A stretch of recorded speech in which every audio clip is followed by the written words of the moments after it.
Wings at Ducks postponed, and what that could possibly mean for the games going forward this weekend.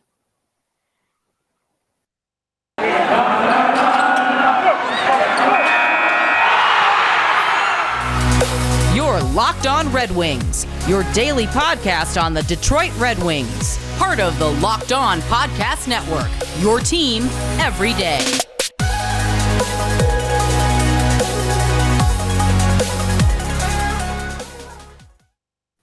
All right, welcome back to the Locked On Red Wings podcast.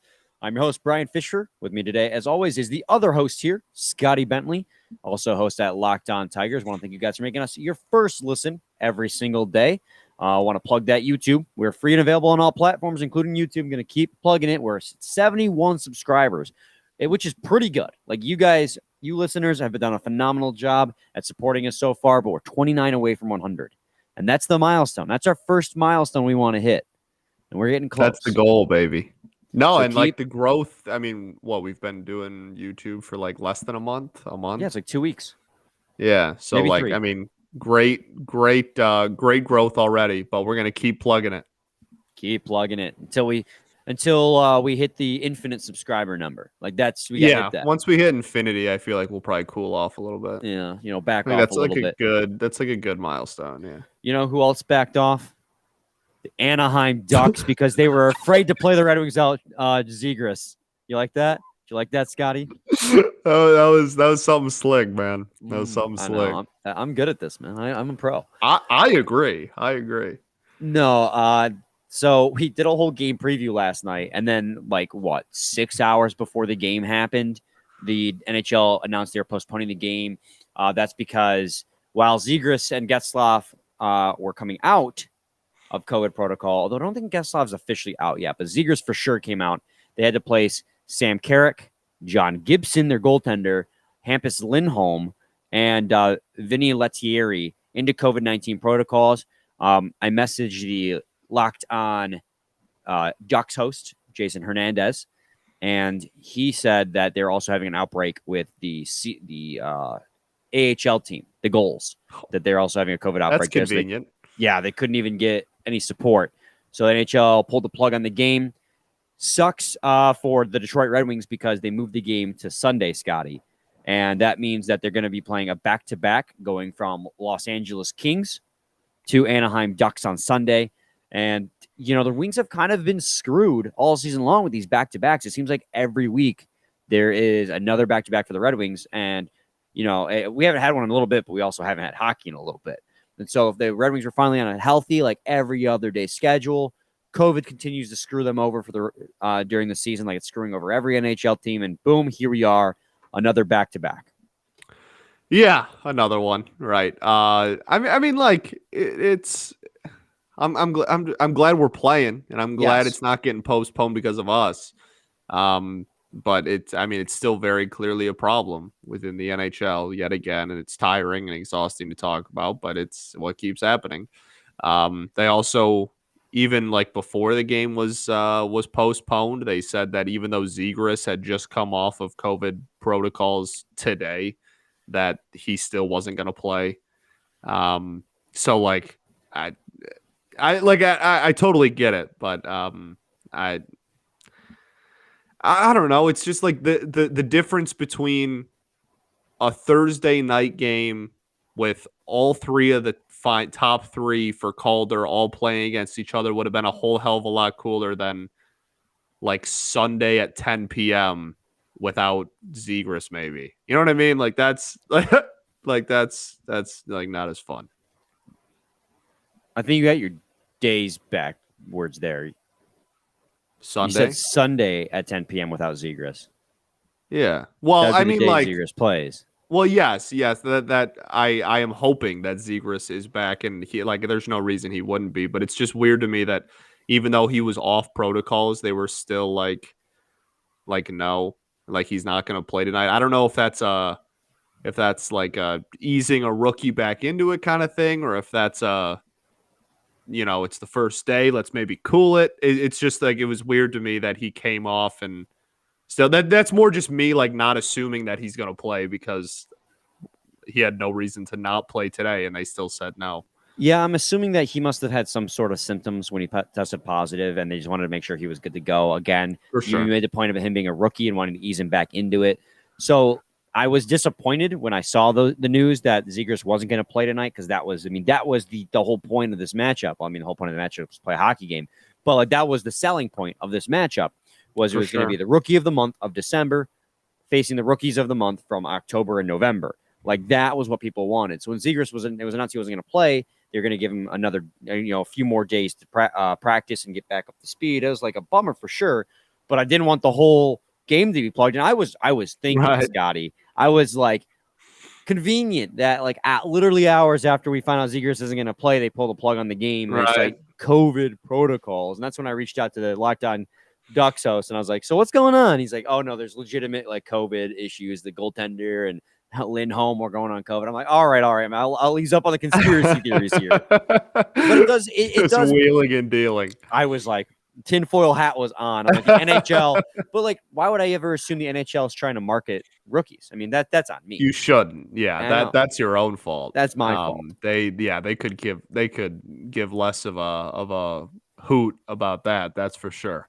Yeah, and but it does make it interesting because unfortunately it's going to be now a back-to-back for the Detroit Red Wings, which means they're going to be fatigued. I mean, they're going out to California and they're going to be playing back-to-backs, and it changes your perception of who could be starting in net that day.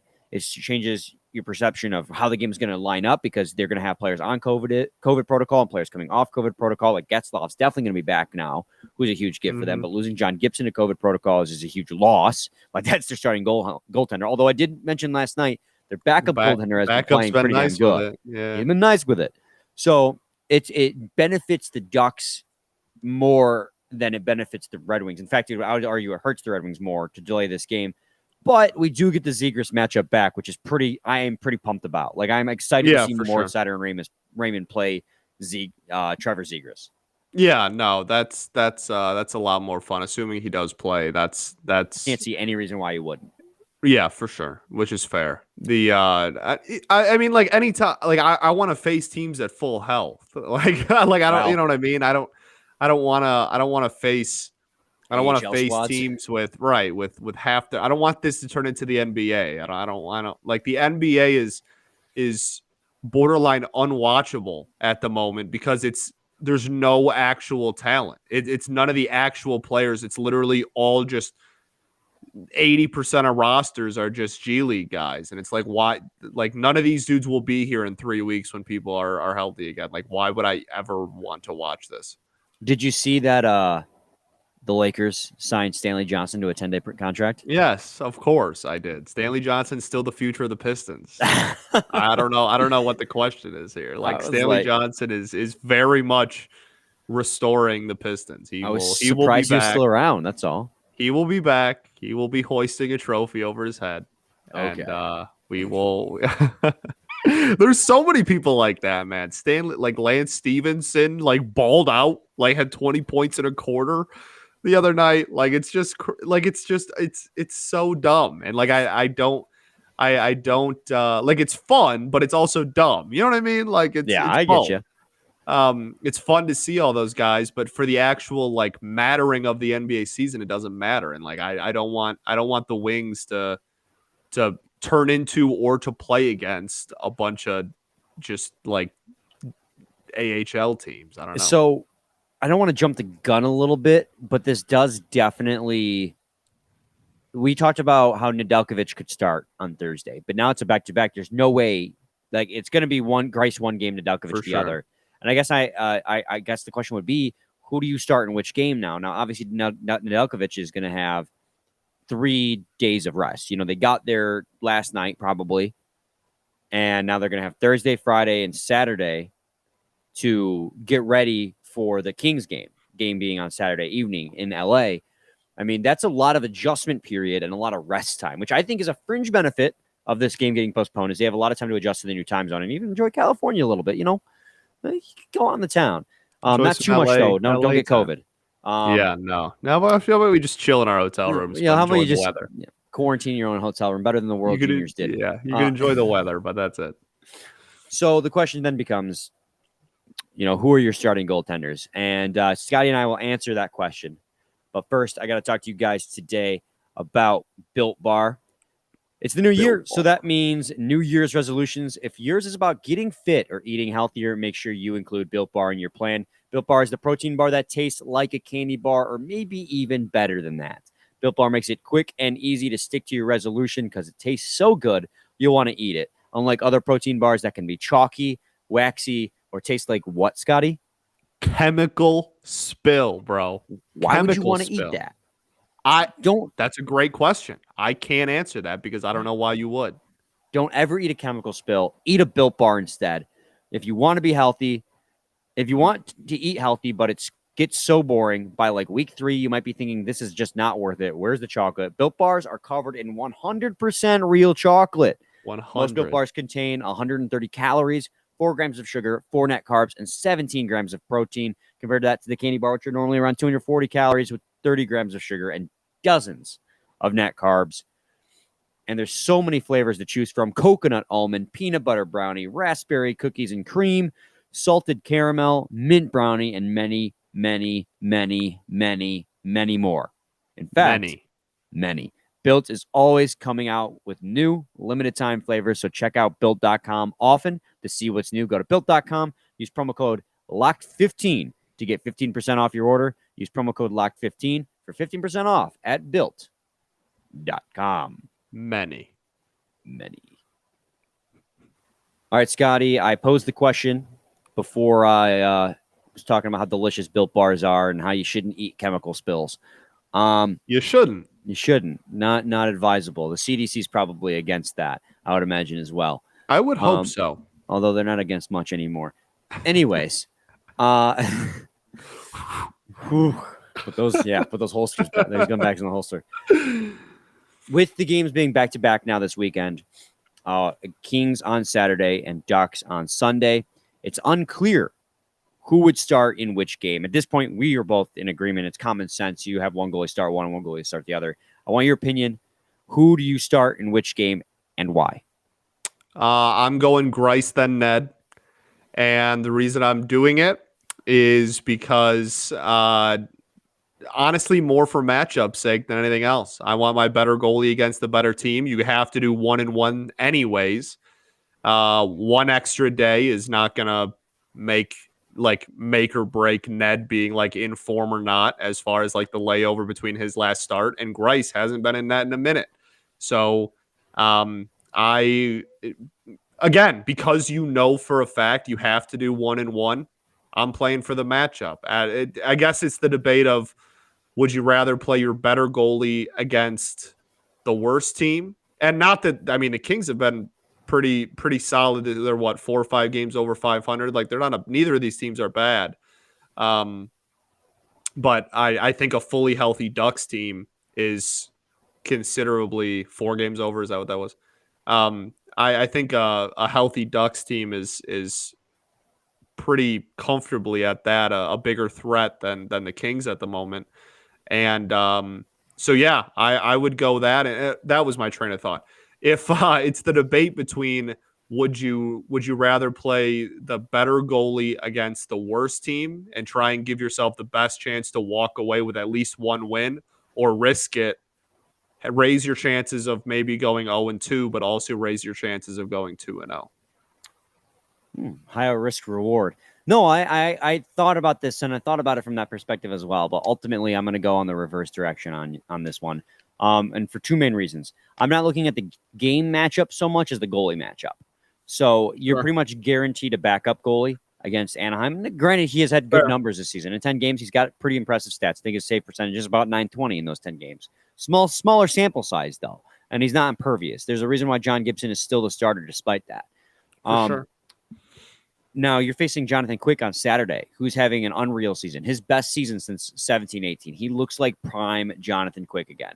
In this season so far, he has a save percentage of .923 with a goals against average of 2.37 goals a game.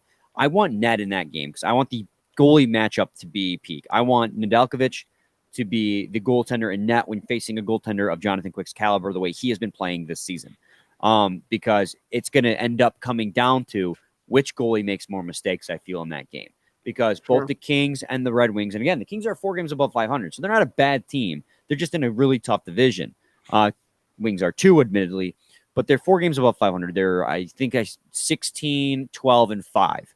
So I was going to think Nedeljkovic, he's got plenty of rest. Don't have to worry about that. But also, that way you get Greiss in the backup matchup.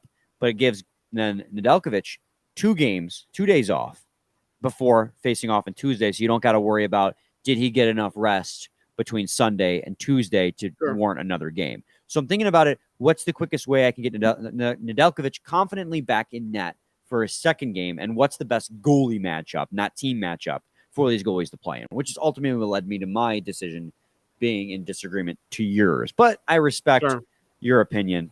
Although it's probably more entertaining if I tell you you're stupid. So I'll cut that. You're stupid, Scott. Yeah, there you go. I'm sure there's plenty of people out there that would get riled up with you about that one. That are pretty passionate about that one. You got a huge fan base, so I got to be careful what to say. I don't know how many of them are fans. Haters, maybe. But I think that's probably more accurate in a lot of cases. Except my girlfriend, apparently. But hey, man, she knew the horse's name was Friday, right? She did. Oh, that's crazy, man. Don't you feel ridiculous now? Nope, because you're still 0-2. She has not been a guest in the pod. Let's bring her on.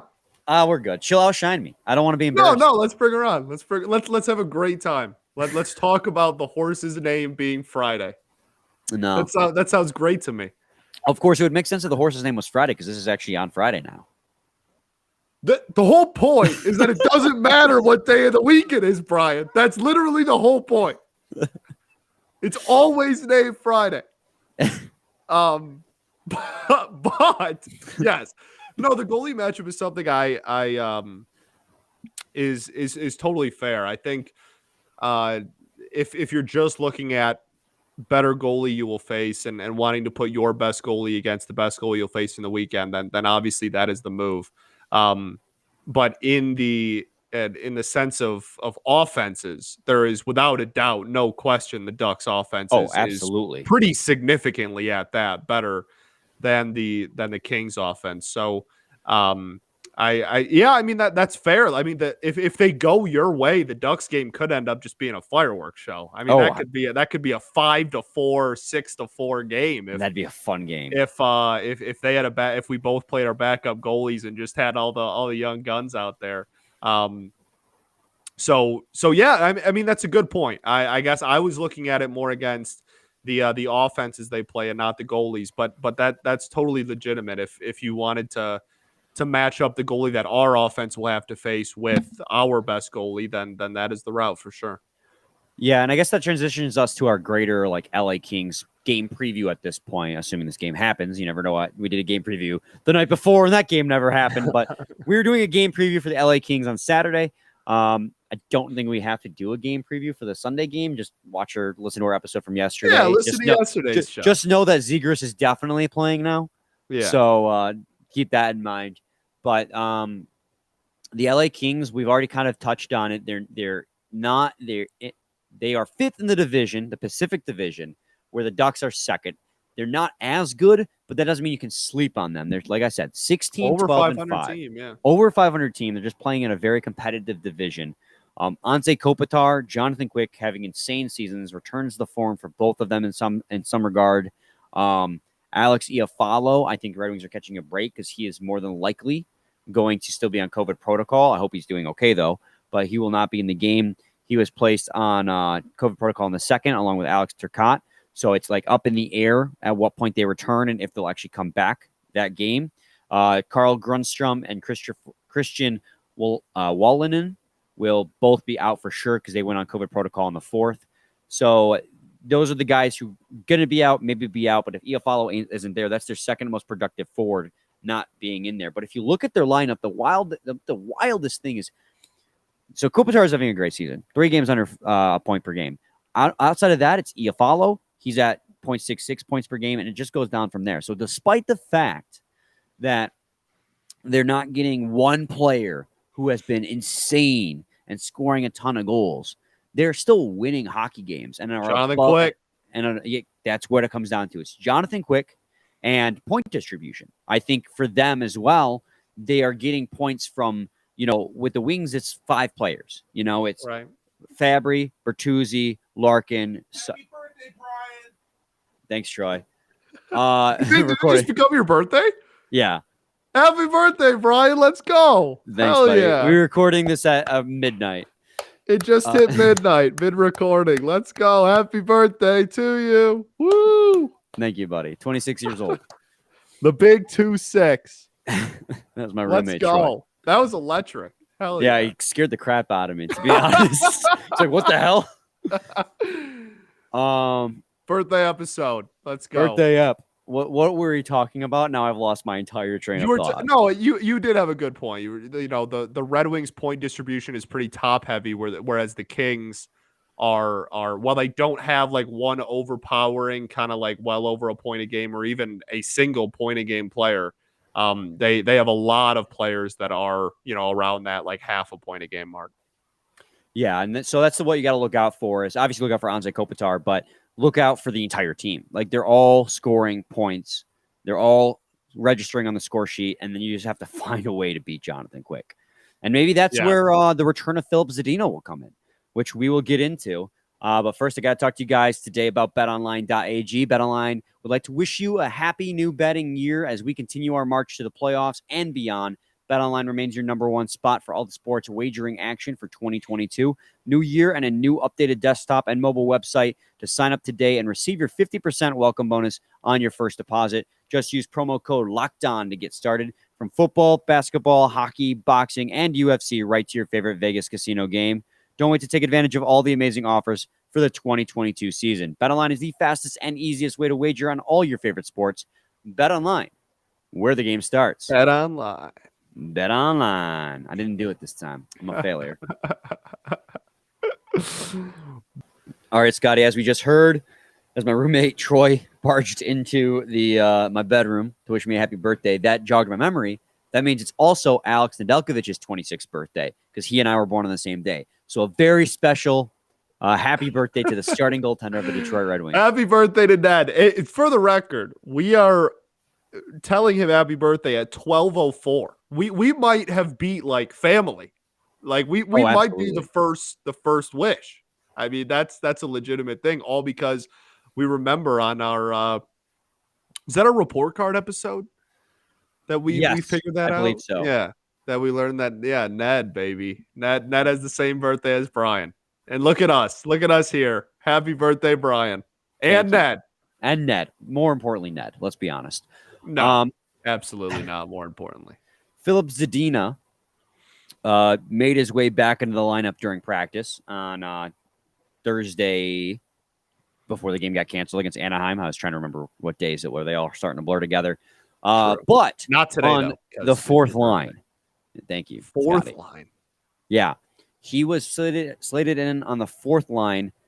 And Michael Rasmussen was still on the second line in that practice. Very interesting. And I don't want to pat myself on the back too much here. But I do recall we were having a discussion yesterday about when Philip Zadina comes back, where will they be slotted at? I predicted third line, so I'm not 100% accurate. But I said Michael Rasmussen had a good game on the second line. We're not going to jump the gun and say he's some amazing top six forward. But ride that while it stays hot. As long as he's hot, keep him on the second line, and then build Philip Zadina's confidence on the lower lines until he's ready to get back up in the top six. That appears now. I don't know if that's the exact logic. The cause and effect aren't always in line here, but the result is the same. Philip Zadina got slotted in on the fourth line. His first attempt to get back in the lineup after getting healthy scratched one time, and I'm not trying to make too much out of it. There seems to be some kind of discourse that we're trying to make too much out of Philip Zadina getting scratched. We were just having a discussion. Hey, man. So does that mean that you think Michael Rasmussen greater than Philip Zadina just because you said that you wanted to keep Rasmussen in the second line until he got cold again? Is that what that means? That clearly is what that means. Oh, okay. I just figured that that's exactly what you must have meant. But I'm fine with it. I mean, I said yesterday, I think he needs to build his confidence on the lower lines. On lines 3 and 4, even though he'll have mitigated minutes, which will suck, I think that with his skill set will help them, and playing against competition of the same third, fourth line guys will help build his Sure. confidence in the long run. And Michael Rasmussen had one good game on the second line, and let's see if he can turn that into 2 good games, 3 good games. Ride it out, see how long he can stay hot. For sure, yeah. We're trying to get production any way we can. You know what I mean? Like it doesn't need to. Not everything needs to be that deep. Like if someone has a hot hand, you're gonna ride it, and you're gonna want to ride it. So like it doesn't need to be this big like deep thing about like, oh, like is someone better than someone? Is so, you know what I mean? Like I don't know. he looked fantastic when he was on the second line for one game. Let's just see if it's even remotely sustainable. And if it's not, no big deal. We move him back down to 3 or 4C or whatever, and then call it a day. You know what I mean? No one's saying that Michael Rasmussen is like the second line winger of the future, but in the current moment, he just had a good game. Let's see if he can replicate it. Yeah. And one of the things I read too about the situation was, and I want to make this known. If you're commenting on our posts, our YouTube, responding to our Twitter, I appreciate that. And I appreciate all feedback you guys give us. That doesn't mean we have to agree 100% of the time. But one of the comments I saw, and I can't remember who posted it, mentioned that, Michael Rasmussen, what has he done? He only has 1 more point than Zadina in like the same amount of play. I'm like, that's not a good thing. That is that's a slight against Philip Zadina. Michael Rasmussen throughout the season has played less minutes than Zadina and on a lower line than Zadina for the most part. So if Michael Rasmussen, who his role is different as well, he's not meant to be a goal scorer, is producing more points, even if it's just by 1, that's a bad thing to say because Philip Zadina is meant to be a production guy. Now, again, I mentioned it yesterday. He's got all the tools. I think he can still be a very talented hockey player. This is by no means Philip Zadina slander, but I just want to reiterate, he has not had a good season this year. He didn't have a good season last year in terms of point production, and that is what his role needs to be. All the other metrics that he is performing good at, great, fine, fantastic. But when you take a guy 6th overall, you expect him to put the puck in the back of the net, especially when he says that's what he's going to do, and he just hasn't done it. And so this is where we're at. Absolutely. No, I completely agree with you. No one's trying to make a big deal out of anything. It's a small term thing.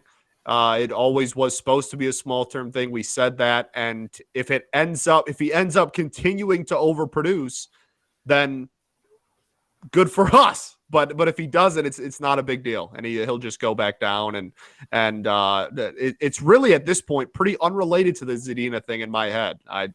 I don't think those are too like reliant on each other or like directly affect each other too terribly much. If Rasmussen is doing well, then Rasmussen is doing well. If Zadina is doing poorly, that does not mean anything for Michael Rasmussen. Those are pretty like not in my head at least. Those are like not correlated events or results. So your audio is still feeding through, but right now in the video you're currently frozen. And so do I look good? It's a look. Okay, it's a look. So no, I don't. But we'll continue the conversation anyways, as I just stare at your frozen face on my screen. But I don't look good. I'm not like frozen in like a. You cool always moment. look good. You're always attractive, a handsome True. boy, True. a handsome man. with my headphones over my hood. Yes, beautiful. But I do have a mad amount of respect for Philip Zadina. He was in a Zoom press conference yesterday, and he owned up to it. And I want to read the exact quote so I don't butcher this.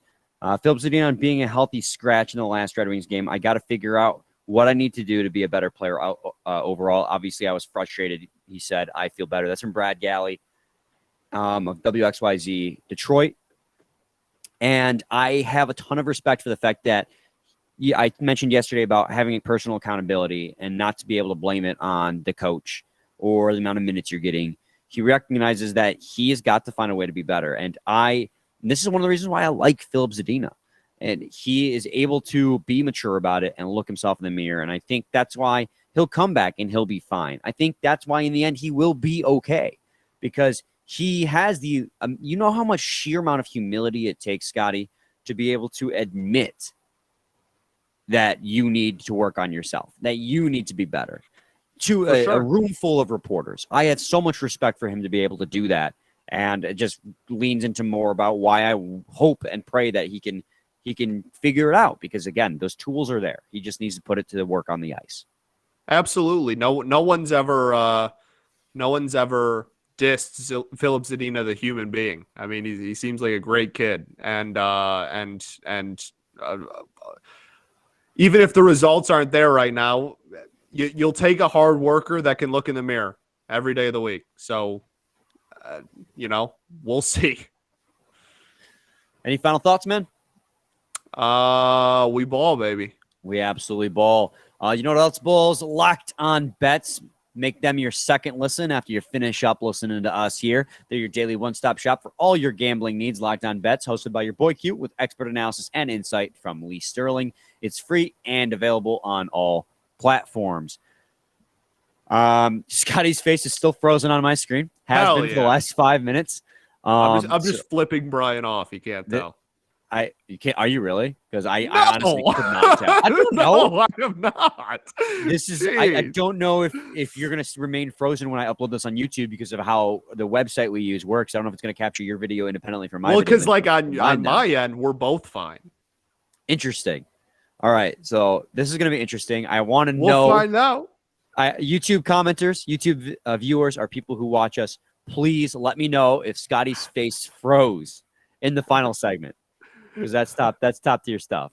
I think there's a lot of people out there that would like want me to just like freeze and shut up. But I didn't shut up though. No, even though your mouth is not moving, you still have found a way to keep talking. Yes, it's amazing. That's how incredible I am. Truly. Wow, you're definitely incredible. We'll be happy back birthday, with you Brian. guys. Thank you, buddy. And happy birthday, Alex Nedeljkovic. Yes. We'll be back on Monday with 2 game recaps and a game No, that's not right. We won't do a game preview. I almost did it again. Remember, we did that a few weeks ago. Where we previewed a game a day early. I tried to stop you when you were like, no. No, I just did not register. We'll be back with 2 game recaps and whatever other news that from that weekend that comes out. See you guys Monday. Same time, same place. It's your team. Every day. Every day. With his mouth not moving.